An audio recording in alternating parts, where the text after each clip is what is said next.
Chegamos ao terceiro episódio da série do universo de Tolkien, Os Anéis do Poder, e ficou melhor, piorou, o que eu acho disso tudo? Vamos falar sobre isso. Olá, eu sou a Gabi Xavier e sejam bem-vindos a mais um vídeo da Sala do Tempo, o canal em que falamos de séries, filmes, gameplays e coisas que a gente gosta.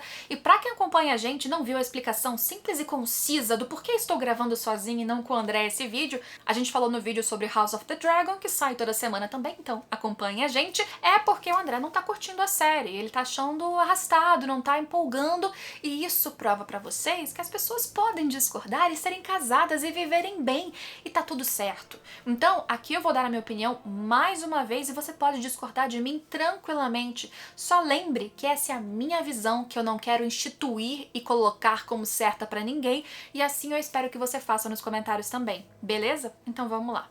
O terceiro episódio nos apresentou Númenor, uma paisagem, um local que a gente nunca tinha visto ainda nas adaptações, além do roteiro ter compactado um pouquinho a apresentação de cada um dos núcleos, fragmentação que eu critiquei bastante um pouquinho no meu primeiro vídeo. O que eu quero dizer com isso?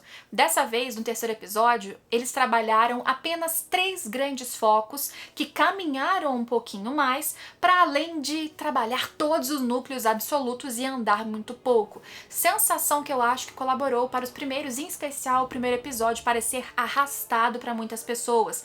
Eu discordo, inclusive, de quem fala que parece arrastado porque o universo de Tolkien já é bem lento. Não, sou leitora, li todos os livros como todos os fãs, há mais de 20 anos acompanhando este universo, eu sei como é a escrita, mas também sou formada em cinema e sei que quando você adapta, você precisa seguir formulazinhas de roteiro, e eu acho que os primeiros episódios pecaram um pouquinho nesse ritmo sim, mas já explico. No terceiro, como eu ia dizendo, a gente teve um grande foco na Galadriel com o Halbrand chegando em Númenor e todo esse trabalho, a apresentação de nomes que quem acompanhou pelo menos os filmes da trilogia do Senhor dos Anéis já ouviram falar, já viram inclusive Elendil, Isildur, uma espada que provavelmente ou talvez seja bem conhecida da gente nesse universo também, e várias outras referências muito interessantes. Tivemos também mais outros 2 apenas núcleos trabalhados, o núcleo do Arondir, que teve todo o rolo de ter sido capturado por orcs, que estão trabalhando por uma figura que foi o ponto-chave e gancho do final do episódio, o tal Adar,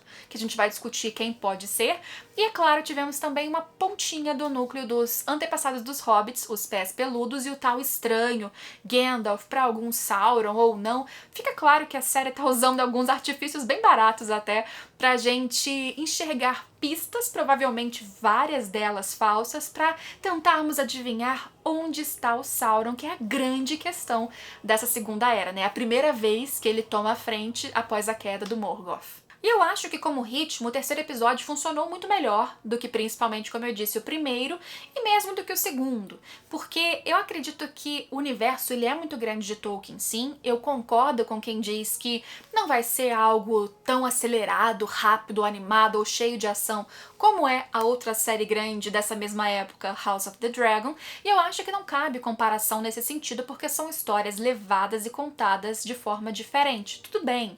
E entendemos aqui também que a série só tem direito dos apêndices, então eles estão preenchendo lacunas, colocando coisas novas, tudo isso tá entendido, beleza. Só que é uma série, e como série, eu sempre falo isso porque é aquela coisa formulaica que a gente aprende no básico de roteiro, você precisa conquistar a pessoa que tá te assistindo toda semana de novo. Então você precisa de links, de ápices, de mistérios que sejam, de coisas que prendam a pessoa na narrativa. E não só eu, fã, que fico maravilhada de ver Númenor, que fico feliz de ver Elendil e achar ele extremamente carismático. Você tem que prender os meus pais, que viram só os filmes e mal se lembram. Você tem que prender a pessoa que passou na Amazon lá e viu o pôster e quis assistir e não sabe nada de Tolkien. É uma série bilionária, tem que recuperar não só dos fãs malucos, tipo eu, tem que recuperar dinheiro de geral. E nisso eu entendo as críticas de quem ainda não se empolgou com a série, porque ela ainda não tem essa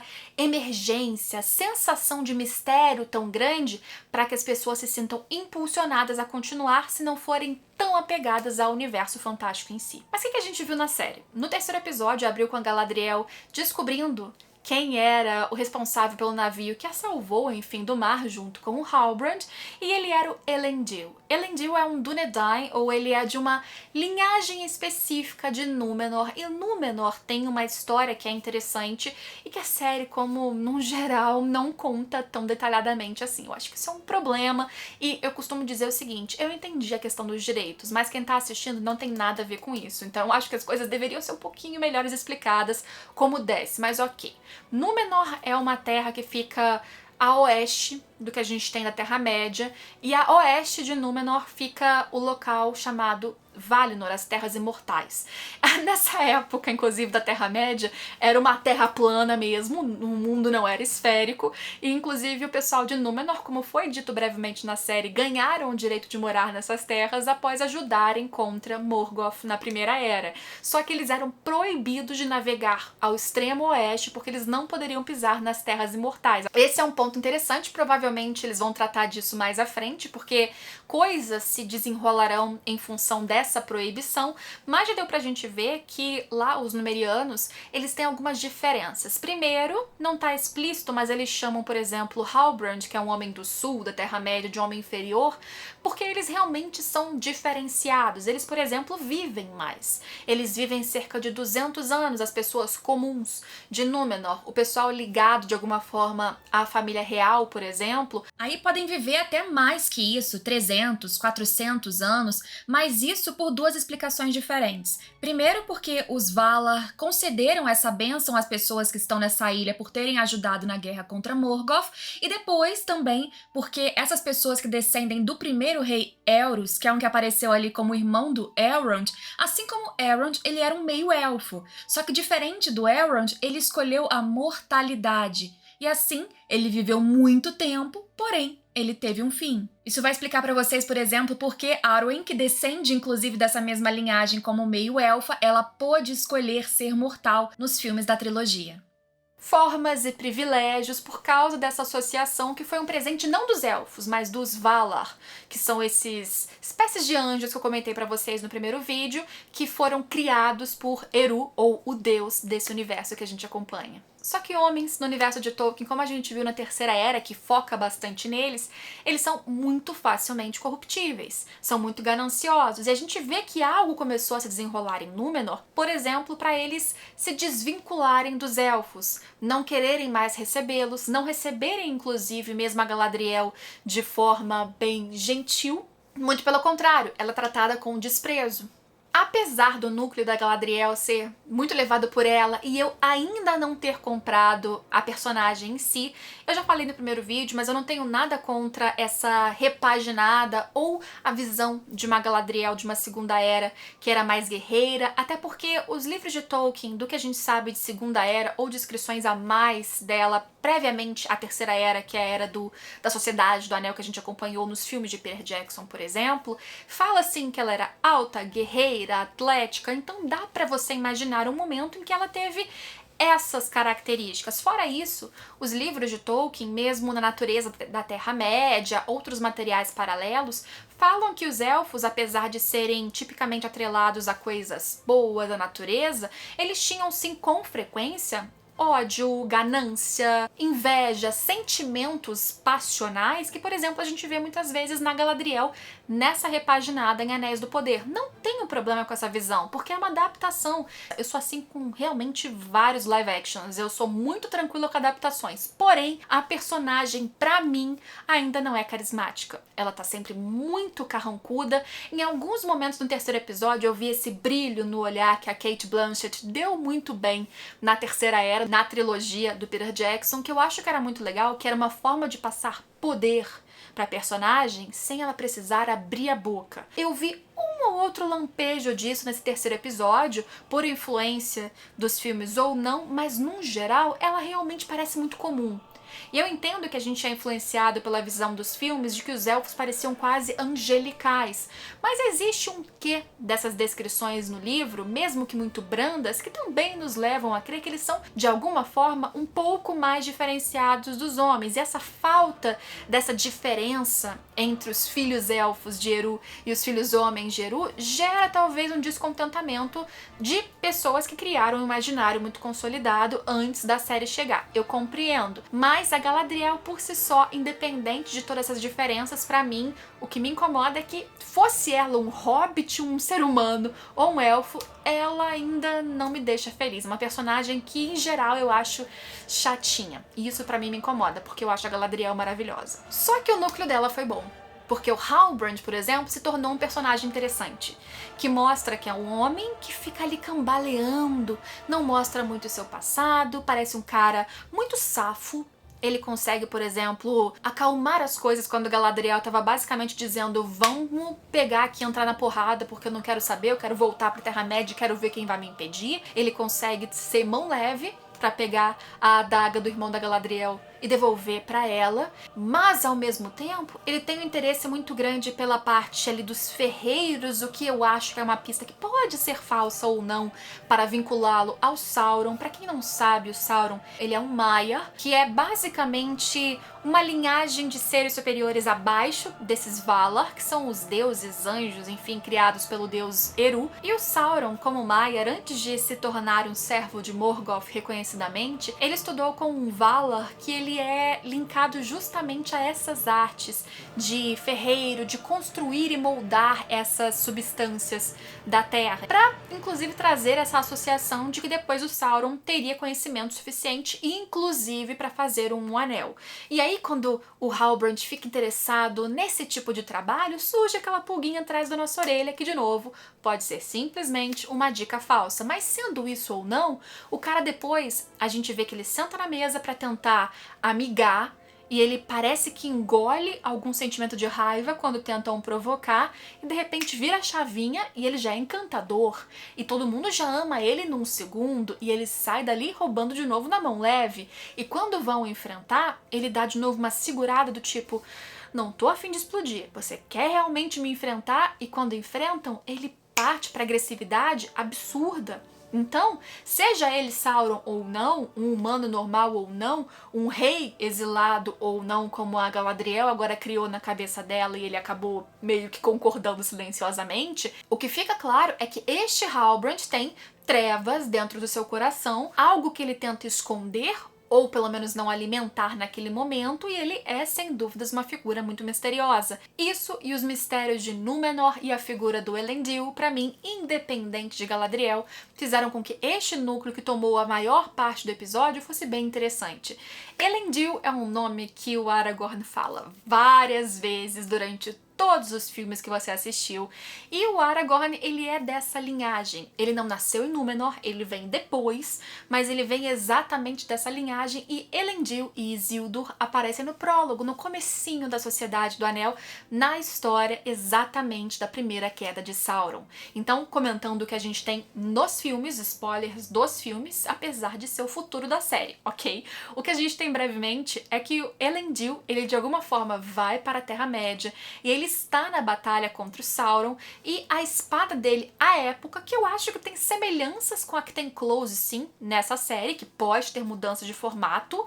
De novo, não sei porque eles focariam na espada se não for a Narsil, mas a Narsil de Elendil, lá nessa guerra contra Sauron que a gente vê no prólogo da Sociedade, foi a espada que foi quebrada durante a guerra com o Sauron. Elendil acabou morrendo neste momento, e a sua espada quebrada, utilizada pelo filho Isildur, foi a responsável por arrancar um anel do dedo de Sauron e fazer a sua primeira queda nessa batalha da última união entre homens e elfos. É exatamente isso que a gente vê.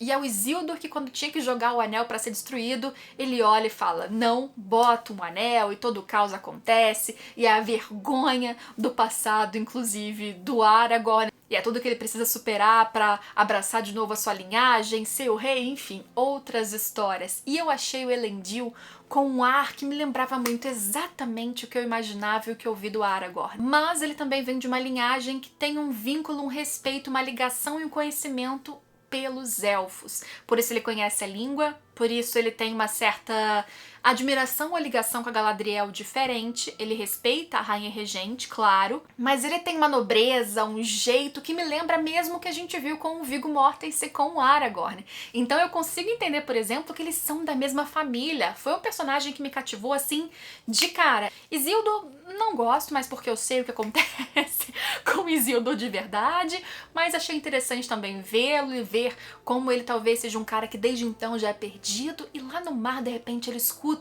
Isildur, uma voz ao longe. Então eles já estão criando um imaginário, um easter egg para o que vai acontecer depois. E de novo, é uma reimaginação que comprime fatos, junta personagens talvez que temporalmente, no que a gente viu no universo de Tolkien, seria mais espaçado, seria diferente. Isso também aconteceu nos filmes de outra maneira, então isso é normal. E por enquanto, ver esses personagens tomando vida, pra mim, foi magnífico mesmo. De novo, fanservice, tá, gente? Então meu lado fã aqui fica super feliz de ver essas coisas entrando em ação. Pra além de tudo isso, em Númenor, não vou entrar em mais detalhes sobre a sociedade, que é mais evoluída e tal, porque eu acredito que eles ainda podem explicar melhor nos próximos episódios, mas teve um momento importante da Galadriel descobrindo, enfim, que aquela marca era um mapa. E a gente reconhece, pelo menos quem já assistiu a trilogia, claramente as montanhas de Mordor, ou seja, o local para onde o Sauron foi, com certeza, para construir a sua base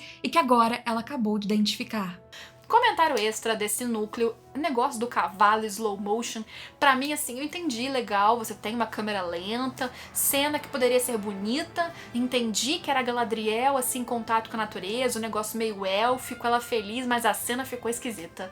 Eu sei que tem gente que achou maravilhosa, incrível, eu achei preenchimento de minutos desnecessários, esquisitos, fizesse um plano ali com umas luzes mais legais. Eu acho que a direção não consegue, às vezes, transformar cenas que podiam ser épicas, poéticas e simbólicas em simbólicas, fica só esquisito mesmo. E esse ponto é um grande problema que eu tenho com a série, e eu percebi claramente, principalmente no núcleo do Arondir. Porque o Arondir basicamente foi o núcleo que mostrou que ele e a sua equipe de elfos que estavam nas Terras do Sul foram presos pelos orcs, coisa que, a princípio, os outros elfos lá na Terra-média desconhecem, por isso eles estão trabalhando, cavando, tentando não só construir algum local, mas principalmente achar alguma coisa, que pode ser que seja simplesmente aquele pedaço de espada que o molequinho, filho da mulher humana que o Arondir quer pegar, achou. Pode ser, ou qualquer outra coisa escondida. E eles são liderados por alguém que aparece no final, o tal Adar, que me parece ser um elfo, que pode ser, de novo, personagem original ou não. Esse gancho, de novo, parece nos mostrar que pode ser o Sauron. Eu duvido que eles já mostrem quem é o Sauron, deve ser uma outra figura vinculada a ele. E nesse momento que a gente tem um destaque dos elfos ali trabalhando, dos elfos tentando articular um plano, olha, eu queria muito, muito ter gostado das cenas de ação. E eu acho que em alguns momentos elas são interessantes. A trilha é muito boa, a construção dos orcs, do comportamento deles é sensacional. A gente entender, por exemplo, que os orcs eles não se dão bem com o sol, eles tendo algumas estratégias para se tamparem, tanto numa espécie de roupa que eles criam uma capa, quanto a própria tenda que eles fazem para não se queimarem. Isso é muito legal na construção do imaginário deste ambiente. Para as pessoas confusas, imagino que não, mas existiam alguns que podiam andar nos filmes do Senhor dos Anéis, mas porque eram Uruk-hai, uma raça, um upgrade dos orcs para que eles andassem no sol e aí propiciassem ataques muito mais eficientes. Estes orcs têm esse limite e eles são fortes, e eles são agressivos, e eles são ruins, intrinsecamente ruins, e a gente vê isso em cada um deles, na construção da maquiagem, de tudo, e na interpretação também. Já os elfos, de novo, é aquela coisa que mistura um pouco do imaginário que já tínhamos anteriormente com o fato de que eu acho que a direção não privilegia para mostrá-los como alguma criatura minimamente superior ao que a gente imaginaria de humanos comuns. Não digo só em aparência, porque no fim das contas são humanos interpretando, mas ao enquadramento de câmera. A gente tem uma demonstração o tempo todo de que os elfos são leves, e é isso que a gente vê, eles dando rodopios no ar pra cá e pra lá, coisa que já acontecia, por exemplo, muito com o Legolas na trilogia, mas se você parar pra pensar, quando o Legolas, por exemplo, dava os seus tripulins e skate, não sei o que, na trilogia, isso era utilizado pontualmente de maneira que quando ele fazia era épico. Aqui me pareceu só um show de malabarismo pra cá e pra lá e os rodopios não me empolgavam. Eu sei que pra alguns, com certeza, a experiência foi diferente, mas pra mim, eu ainda não consigo ver eles fazendo cenas épicas e isso eu acho que tá faltando. São várias situações, mesmo num roteiro leve, que vai progredindo, aquela emergência que tá embaixo dos panos, que ninguém tinha percebido fora o medo da Galadriel, que o Sauron e o perigo e o sombrio ainda estava ali, mesmo sendo sutil, e eu entendo que seja sutil, mesmo na Sociedade do Anel também era sutil, eu acho que eles têm muita dificuldade de trabalhar e construir ápices para além desses ganchos óbvios de final de episódio. É o gancho óbvio do estranho que cai no chão e deixa um olho, que pode ser o olho do Sauron. É um gancho óbvio no terceiro episódio de um cara surgindo com blur, quer dizer, borrado, que pode ser o Sauron. Sempre gancho de final de episódio, você precisa deixar a pessoa entretida por 1 hora. Eu que gosto de ver o ambiente, fico feliz. Mas e quem tá esperando mais? Você tem que mostrar que aquilo tá crescendo. O ápice dos elfos rodopiando tem que ser um pouquinho mais emblemático. Olha, o Warg, eu vou dizer que em computação gráfica é legal, o design não gostei tanto, mas não é isso que me incomoda. O que me incomoda é que eu não sei o que aconteceu, mas, por exemplo, nem o lado visceral aparece tanto. Eu não quero um gore, porque eu acho que nem combina com o ambiente de Tolkien, mas o elfo morreu com o sangue que, sério, gente, se eu corto meu dedo cortando, fazendo almoço, tem mais sangue que aquilo. Então eu acho que às vezes falta um pouco para eles construírem para o público, de novo, comum, que não sabe nada de Tolkien, que não tá aqui embaixo reclamando que mudou, que não é fiel, que não é... Não, a pessoa comum, para ela sentir as coisas. Eu acho que a série Encantadora é maravilhosa e eu estou gostando, mas eu vejo algumas falhas que melhoraram um pouco nesse terceiro episódio, mas que precisam não acelerar e se transformar numa série de ação, mas precisam mostrar um pouquinho mais de emergência, um pouquinho mais de ápices pontuais e emocionais para que as pessoas elas continuem assistindo até o fim e gostem. Não dá para ter um ápice só de final de episódio. Por fim, o elenco dos elfos não deu muito em nada, a gente viu que eles não conseguiram escapar, mostrou algo interessante sobre o povo em si, que é essa forma de respeito e vínculo à natureza, e porque eles acham muito ruim cortar uma vida, que era uma árvore que eles respeitam como algo que existe ali há tantos anos, né? Por isso que eles não queriam cortar, inclusive morrem para não fazer isso. Mas apesar de ter sido truncado, de não ter ido de muito ponto a lugar nenhum, ali tem um perigo que surgiu, que foi o tal ser misterioso, e que isso deve se desenrolar e ser respondido no próximo episódio, então não me incomodou. O núcleo dos pés peludos foi bem rapidinho. O que a gente viu foi o estranho, sem querer, aparecendo para todos os outros durante a cerimônia em que eles leem os nomes de uma galera que ficou para trás, e foi uma cena muito triste, porque a gente viu que a amiga da Nori, ela justamente parece que tá sozinha, carrega a sua casa móvel sozinha, porque a sua família parece ter sido uma dessas que ficou pra trás. E é uma forma muito prática deles viverem, mas é muito desvinculada de laços. É até o que a própria Nori fala, sabe? Qual é o sentido de viver se a gente não forma amizades? E no fim eles têm um vínculo de comunidade em si, mas se quebrou o pé, se caiu, se rolou, se dormiu, ficou pra trás e acabou. E aquela leitura de um livro, tentativa de homenagem, mas que na verdade é muito fria se a gente para pra pensar. É uma das origens, pelo visto, do que seriam os hobbits, que a gente entende como um conceito da Terceira Era, mas é interessante a gente ver como é diferente desses hobbits fixados, por exemplo, no Condado, que são muito atrelados às raízes e à comunidade, muito mais, apesar de serem avessos a aventuras desde sempre, pelo visto, mas é diferente do que a gente vê dos Pés Peludos. Eu tô gostando bastante de ver essa construção, ainda que muito imaginada. E quando o estranho ele interrompe isso tudo e se mostra, gera um conflito muito grande, porque a Nori ela não deveria ter escondido, se relacionado com outra pessoa, uma pessoa, um ser diferente, que pode ser um problema, e surge esse negócio da amizade.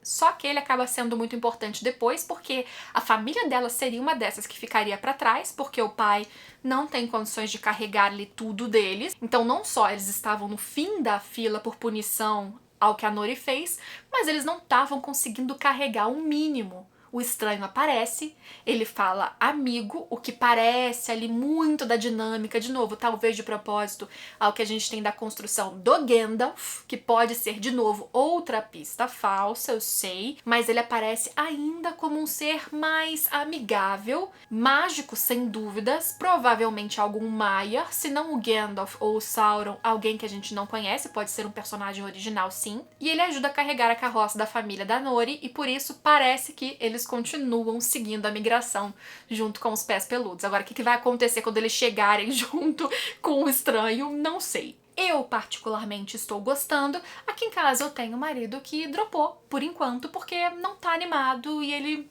por enquanto, tá esperando eu contar pra ele se vale a pena voltar ou não. Mas são experiências diferentes. Eu quero saber a sua. Apesar de muito fã, apesar de estar gostando, apesar de ter preferido até agora o terceiro episódio em relação aos dois anteriores, portanto, está ascendendo o meu gosto, sim. Eu vejo falhas com certeza e isso não me torna em cima do muro. Isso me mostra como alguém consegue compreender diferentes visões da mesma coisa. Me conta você o que você tá achando dessa experiência até agora. Se você acha que a espada de Isildur já é Narsil, eu acho que tem que ser, gente, pra eles não ficarem fazendo várias pistas erradas e closes enigmáticos que não são nada o tempo todo. E eu acho que talvez a gente não tenha visto Sauron de verdade até agora. Ouvimos. Quem você acha que é ele? Me conta aqui embaixo. Eu espero vocês na semana que vem com outros vídeos e comentários também de Anéis de Poder e de outras séries por aí. Tchau!